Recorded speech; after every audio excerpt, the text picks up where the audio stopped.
एक आदमी को जमीन पर एक अजीब सा अंडा मिला। उसने उसे उठा लिया। अंडा अंगूर के दाने जितना छोटा था। पास ही में उसे एक और अंडा दिखाई दिया। उसने उसे भी उठा लिया।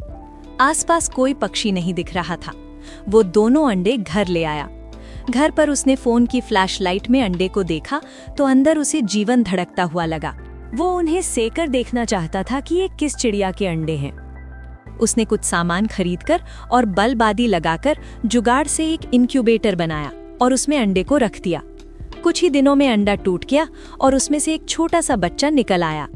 उसे नहीं पता था कि बच्चा जिंदा रह पाएगा या नहीं, लेकिन उसने और उसकी पत्नी ने कोशिश करने का फैसला किया। सफाई के बाद वो नन्हा सा बच्चा और भी प्यारा लगने लगा।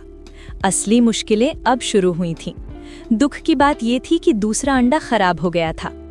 पति पत्नी इस एक ही बच्चे को बड़ा करने के लिए उसकी देखभाल करने लगे। कुछ दिनों में वो बड़ा होने लगा। हालांकि ये समझ नहीं आ रहा था कि ये किस प्रजाति का पक्षी है। थोड़ी थोड़ी देर में उसे खाना देना पड़ता था। भूख लगते ही वो चोंच खोलकर खाना मांगने लगता। 15 दिनों बाद उसकी आंखें खुल गईं। अच्छी खुराक से उसका शरीर पूरा बनने लगा। खाना और सोना यही उसकी दिनचर्या थी। जल्दी ही उसने चलना सीख लिया। उसके पंजे थोड़े अजीब थे, जिससे वो संतुलन बनाए रखना सीख रहा था। समय के साथ उसके पंख बहुत सुंदर हो गए। अब लगने लगा था कि ये एक ग्रेट पैरट यानी अफ्रीकन तोता है। तोता बहुत समझदार था। जल्दी ही वो बोलना भी सीख गया। पति पत्नी की एक छोटी बच्ची थी। जल्दी ही वो उसका दोस्त बन गया। खाने में वो बिल्कुल भी शर्म नहीं करता था। कुछ ना कुछ खाता ही रहता। पति पत्नी को उसकी ज्यादा चिंता नहीं करनी पड़ती थी। आदमी के पास आकर सिर झुकाकर लेट जाता और सहलाए जाने का इंतजार करता। धीरे धीरे वो इस परिवार का सबसे खास सदस्य बन गया।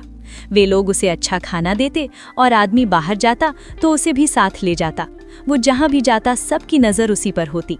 उसके दिन बड़े आराम से गुजर रहे थे। हर दिन मस्ती, घूमना फिरना, बढ़िया खाना, कभी बर्गर तो कभी फ्रेंच फ्राइज। समुद्री बीच से लेकर शहर की गलियां, हर जगह उसने मालिक के साथ घूम ली।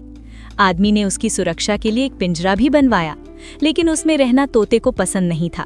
मौका मिलते ही वो निकल जाता, अपनी दोस्त छोटी बच्ची के साथ खाता और खेलता रहता।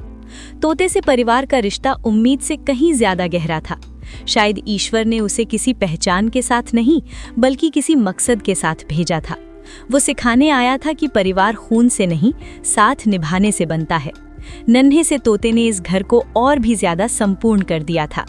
अगर आपको ये प्यारी कहानी पसंद आई हो तो वीडियो को लाइक करें, शेयर करें और सब्सक्राइब जरूर करें।